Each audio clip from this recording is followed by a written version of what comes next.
भागती नहीं हो तुझे। हाँ तो ये बात क्यों?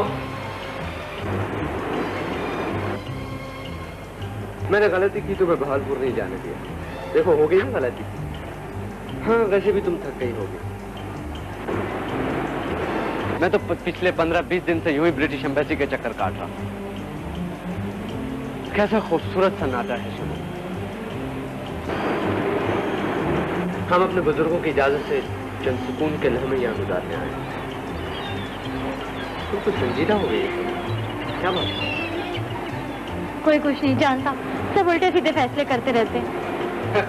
मैं भी यही कहता हूँ, मगर क्या करें शमो, ये फैसले तो वही करते हैं जो हमें चाहते हैं, जिन्हें हमसे इतनी मोहब्बत है कि हमारे दुख के तसव्वुर से भी काम जाते हैं। मैं तो 2 साल की हाउस जॉब कर लेने के बाद 2 साल बाकी बैठते और हाउस जॉब तो मैं यही कर चुका हूँ। बस 2 साल? अरे 2 साल, और वो भी क्या पता कि मैं बीच ही में आ जाऊँ। अब तो मैं सिर्फ फूफाजान के हुक्म की तामील के लिए जा रहा हूँ। ताहिर भाई किस कदर सच बात करते हैं। तुम ठीक कह रही हो, उसकी बात पेशनगोई सच हो गई है। शम्भो, मेरी मंगनी के बावजूद बदर चचा ने कमर भाई के लिए बड़े मौसर अल्फाज में फूफाजान से तुम्हारा रिश्ता मांगा है। कब? हाँ, बस घबराने की कोई बात नहीं, मैं उस वक्त लाहौर ही में था। अब्बू ने क्या कहा? हाँ, मेरा टिकट इंग्लैंड का कटा दिया, ये किया। आप हंस रहे हैं इतनी खौफनाक बात पर? कोई खौफनाक बात नहीं है, ये तो उन्होंने सिर्फ फसाद को खत्म करने के लिए फैसला किया है। और बस सब कुछ ठीक हो जाएगा। मौसम बहुत अच्छा है, आइए चले।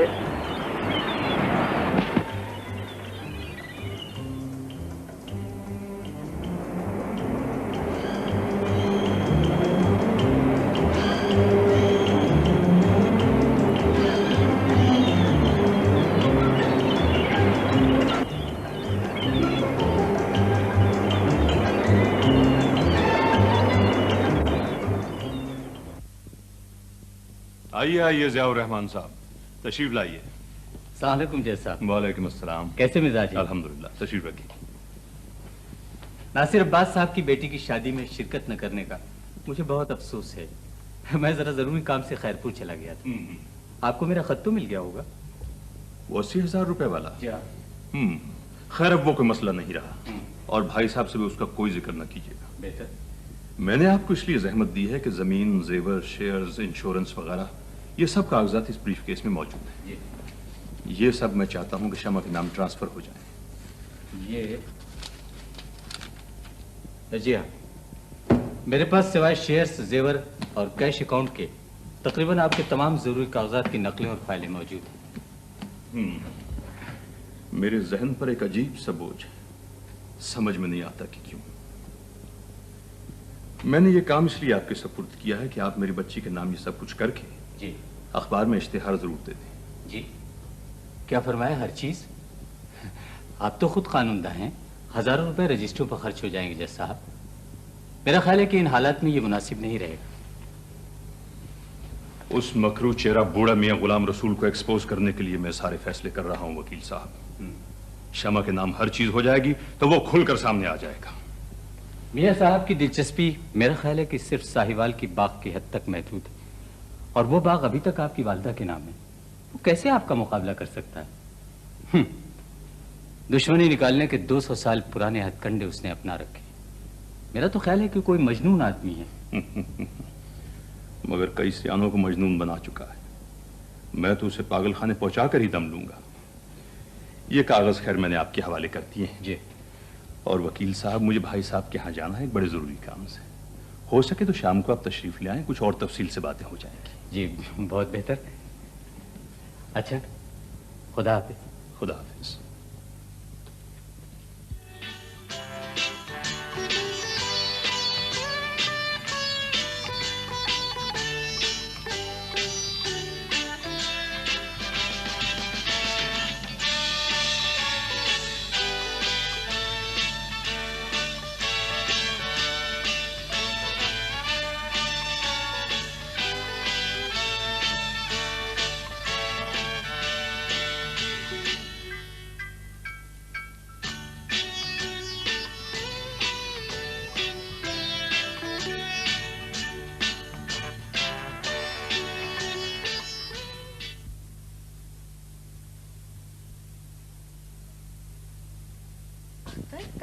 गए थे बेटे? बदरुल हसन घंटे भर से तुम्हारा इंतजार कर रहे हैं। बहुत अच्छा हुआ, मुझे भी आज के दिन का बड़ा सख्त इंतजार था।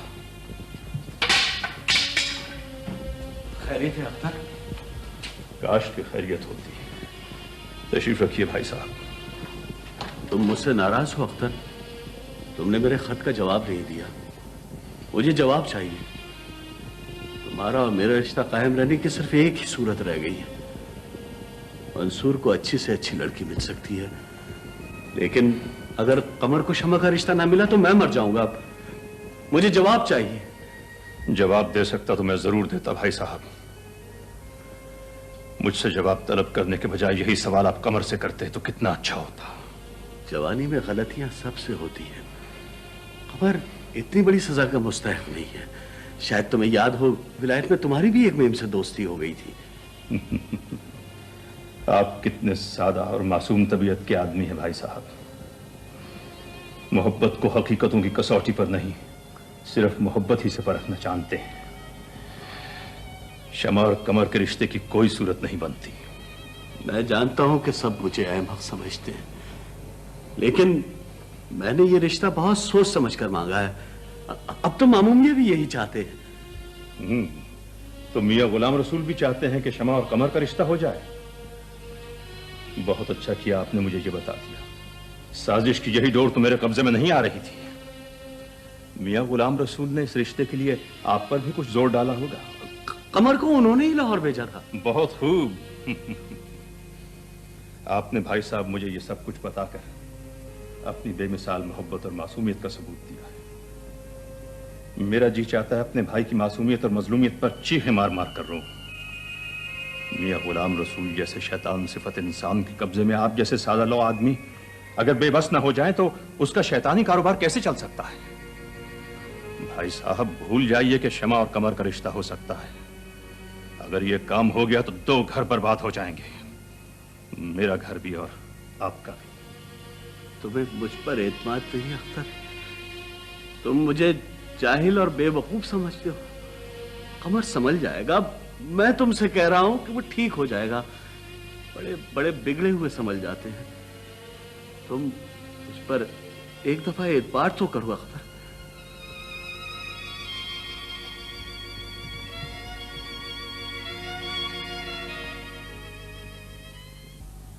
जहां आ रहा? जी अम्मा। मुझे हॉल हो रहा है, तुम्हारे अब्बा नहीं आए अभी तक। अम्मा हॉल क्यों हो रहा है? वो गए ही ऐसी बात करने के लिए है कि झगड़ा तो होगा। क्यों भी झगड़ा क्यों होगा? वो तो शमा का रिश्ता लेके गए हैं, झगड़ने की इसमें क्या बात है? अरे तू क्यों जल गई इस रिश्ते से? मैं तो समझी थी तू बहुत खुश होगी। अम्मा खुदा के वास्ते कुछ तो ख्याल करो।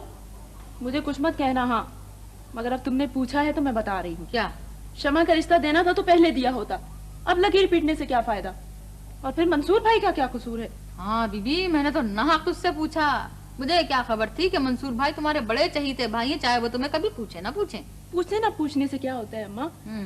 वो जहाँ कहीं भी मिलते हैं मोहब्बत और तमीज से बात करते हैं। मुझे तो याद नहीं कि वो कभी मिले हों और उन्होंने आपको सलाम ना किया। अरे बड़ी सलामियां मिलती हैं तेरी ददियाल से, मुझे बहुत सलामियां मिलती है। सलामियां बटोरते बटोरते तो मेरा पूरा घर भर गया।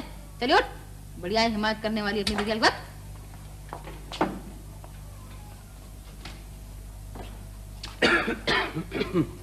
ये तुम मुंह लटकाए कहाँ से चले आ रहे हो? वही ढाक के 3 पात, नहीं सो नहीं है ना? चुप हो जाओ हलीमा, खुदा के वास्ते चुप हो जाओ। वाह मियां वाह, न सूत न कपास, कोलू से लट्ठम लट्ठा। कुछ हमें भी तो बताओ, बात क्या हुई आखिर? कहाँ गए वो तुम्हारे ताबीज गंडों के तासीर जो मामू मियां बरसा बरस से तुम्हारे लिए कर रहे थे? मैं भी कितना अहमक हूं कि तुम्हारी बातों में आ गया। अब्बा मियां का हुक्म हो गया है, अब शमा की शादी हो जाएगी। अख्तर पर किसी का हुक्म नहीं चल सकता, ये हमारी किस्मत है। इस पर सिर्फ खुदा का हुक्म चल सकता है। मामू मियां के ताबीज गंडों से मेरी किस्मत नहीं बदल सकती। अब्बा कहते हैं नेचरियों के दिल पत्थर के हो जाते हैं।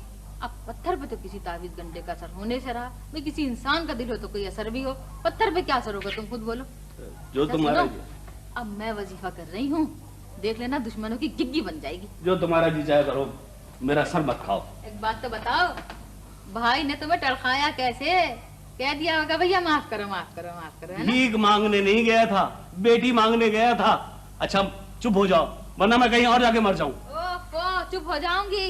अब्बा को और तुमको हवा भी नहीं लगेगी किधर गई हलीमा, ऐसी चुप साध के बैठूंगी मैं अब। क्या क्या क्या कह रही हो? क्या किसी और कोई पीर फकीर के चक्कर में तो नहीं फंस गई? मामू मियाँ की हद तक तो ठीक था, खुदा के लिए किसी और पीर फकीर के चक्कर में ना फंस जाना। छोड़ो, अब्बा को भी देख लिया मैंने, वही मुर्गे की एक टांग, बाग बाग बाग कमबख्त बाग न हो गया, काफत जान हो गई। मैंने अब बैत की है पीर तवल्ली शाह की। क्या क्या कह रही हो? वो तो इस शहर का सबसे बड़ा गुंडा है। तुम अरे तौबा करो। किसके साथ गई थी? कब गई थी?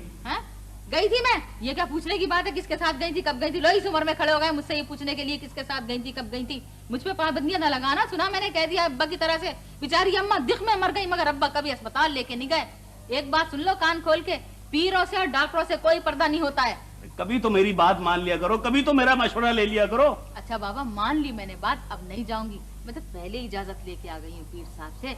अब घर में ही बैठ के चुपचाप का रोजा रखूंगी, मेरे यही सारे काम हो जाएंगे। कमर की शादी शमा से नहीं हो सकती, क्यों चुपचाप का रोजा रख रही हो? मैं कब चाहती हूँ कि शमा की शादी हो कमर से? मैं तो खुद नहीं चाहती, तुम और अब्बा ही चाहते थे, मैं तो तुम्हारी खातिर कहती थी। अब तो अल्लाह का शुक्र है मेरे बेटे का दिल भी हट गया है। बस मैं ये चाहती हूँ कि किसी जात पात का चक्कर न चल जाए। अच्छा, जो तुम्हारा जी चाहे वो करो, मैं तो सोने की गोलियां खाकर सोने जा रहा हूँ। 9 बजे से पहले मत उठाना। मेरी बात सुनो, अभी मत जाओ, कहाँ भागे चले जा रहे हो?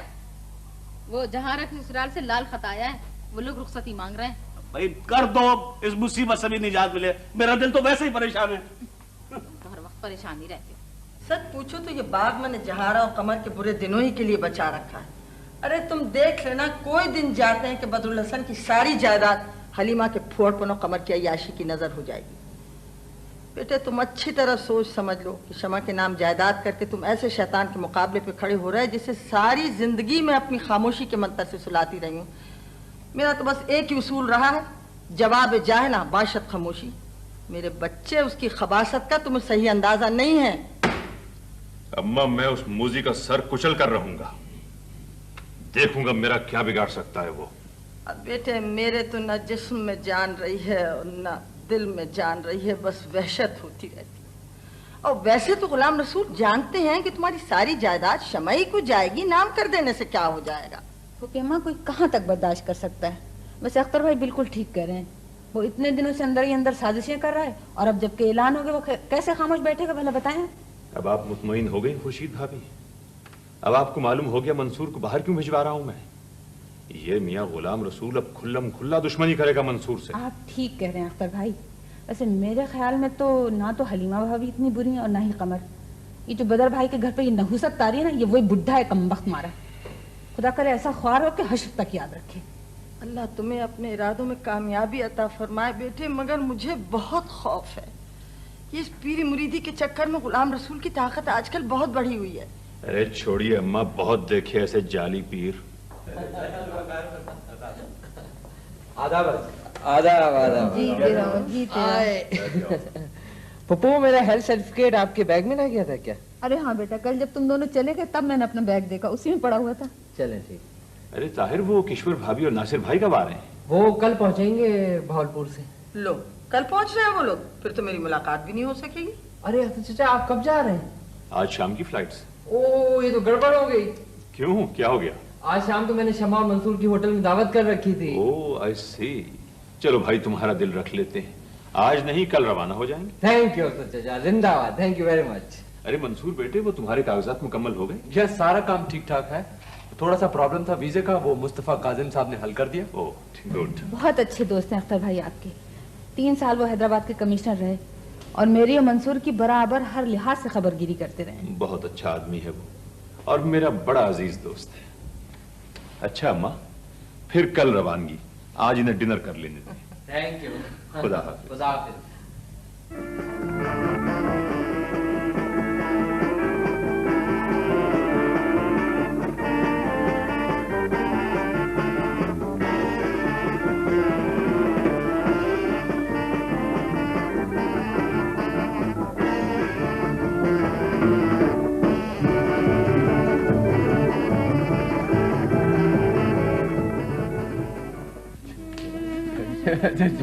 जो भी मैंने उसको बताया था तो जो भी मैंने बताया था कह रहे थे। 8 बज गए, ताहिर भाई और ज़ेरा तो अभी तक नहीं आए। देख लो, मेहमान सब हैं और मेजबान गायब है।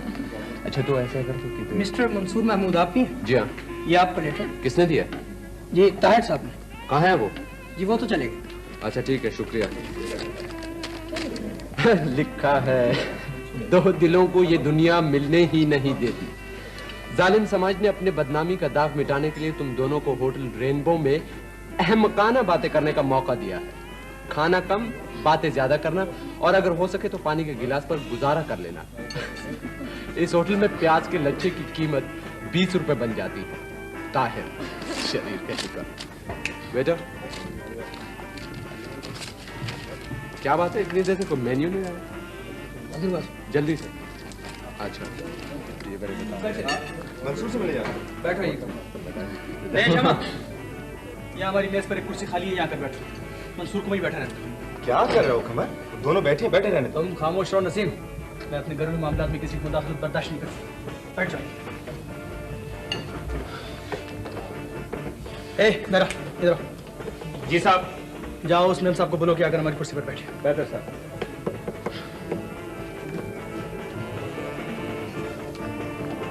बेगम साहब, आपको साहब बुला रहे हैं। जाओ। क्या कहना चाहते हैं आप? आपके बाप चुपका बैठा रहे अपनी कुर्सी पर। मैं अपनी कजन से बात कर रहा हूँ। क्या कहना चाहते हैं? जाहिल, कमाल बात करने की तमीज।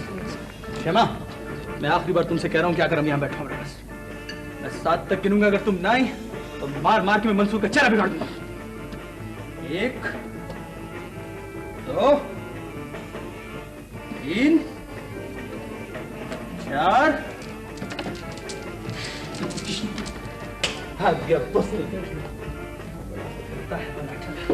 ये वही लड़का है जो आसिफ जा के साथ यहाँ था? Yes sir.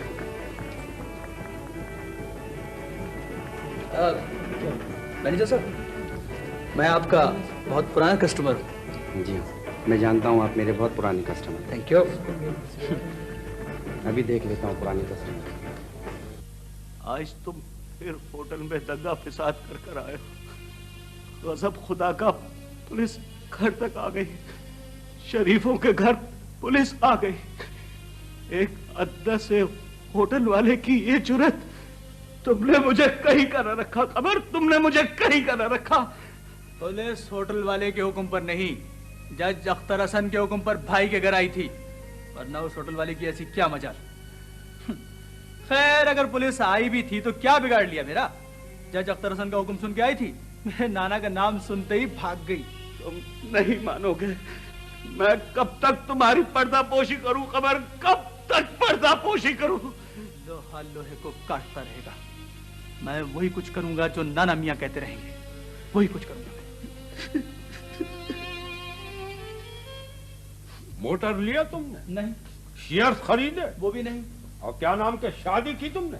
नाना ये तो बहुत मुश्किल काम है, ये मैं क्या कर सकता हूँ? और क्या नाम के 10,000 रुपये तुमने हमारा चटनी कर दिया? अरे बेटे हमने तो पाई पाई करके जोड़ा था।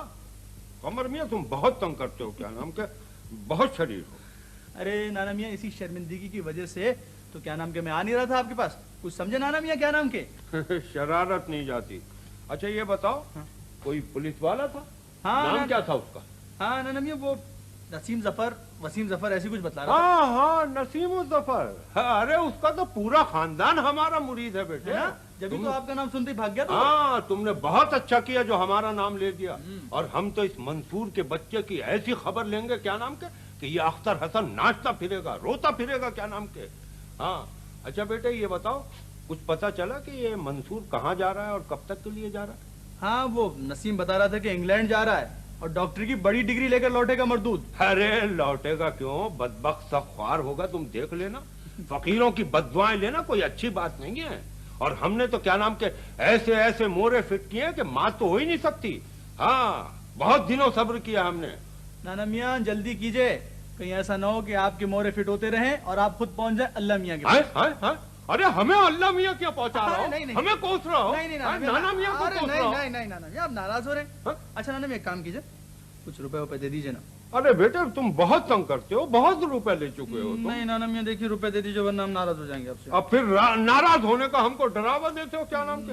अच्छा ठहरो हम देते हैं। कमर भाई हम सबसे नाराज मालूम होते हैं। मंसूर, कमर अपनी तबाही अपने ही हाथों से खींच के ला रहे। यार मैंने इस कदर बेभरोसा आदमी नहीं देखा। बड़ी से बड़ी बात का पलट देना, कहीं से मुकर जाना, ये तो उसके बाएं हाथ का खेल है। यार नसीम, ये तुम्हारी दोस्ती हुई कैसे उससे? मेरी दोस्ती उससे कहाँ थी? मेरी दोस्ती तो नजम से थी। बस इसी चक्कर में वहां पहुंच गया। अब पछता रहा हूँ बुरी पर। वैसे ताहिर, कल होटल वाले हादसे ने तो मेरे हवास खराब कर दिए।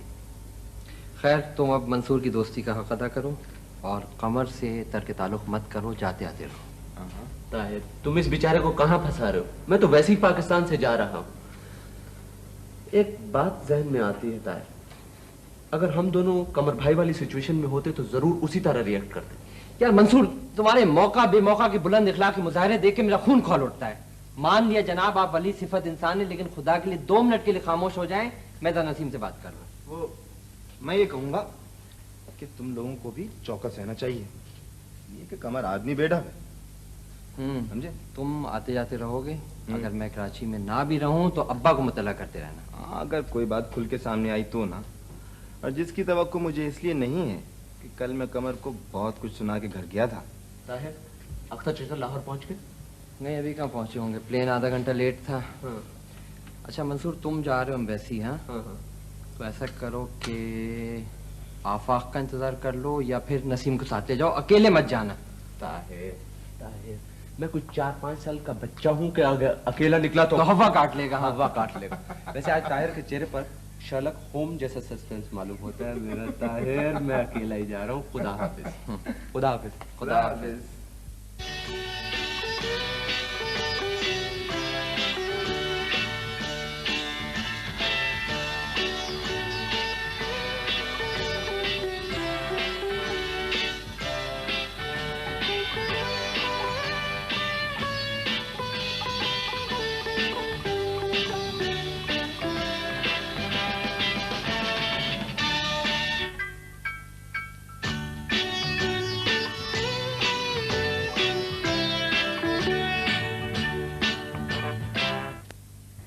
हेलो शमू, हाँ मंसूर बोल रहा हूँ। ठीक है, हाँ मैं ब्रिटिश एम्बेसी से बोल रहा हूँ। देखो यहाँ पे मुझे देर हो जाएगी, मैंने ड्राइवर के हाथ गाड़ी भिजवा दी, तुमने शॉपिंग और जो काम हम करना है वो कर लो। मुझे पता है नासिर मामू कुछ नहीं कहेंगे, और उनसे कह देना कि खाने पे मेरा इंतजार मत करें। हाँ भाई, मैं टैक्सी में आ जाऊंगा, तुम्हें फिक्र करने की कोई जरूरत नहीं।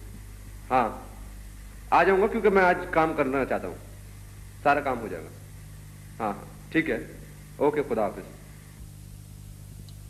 लीजिए भाई, इन्होंने तो आने से इनकार कर दिया, सारा प्रोग्राम खराब करके रख दिया। नासिर चाचा तो खफा होंगे, तुम ही कोई बहाना सोचो। भैया मंसूर भाई बड़ा बोर करते हैं, अब हम लोग कितना बोर होंगे। गाड़ी तो आ रही है, चलो बाजार चलते हैं खुद ही। अच्छा चलो पहले खाना खा लेते फिर चलते हैं। हाँ ठीक है।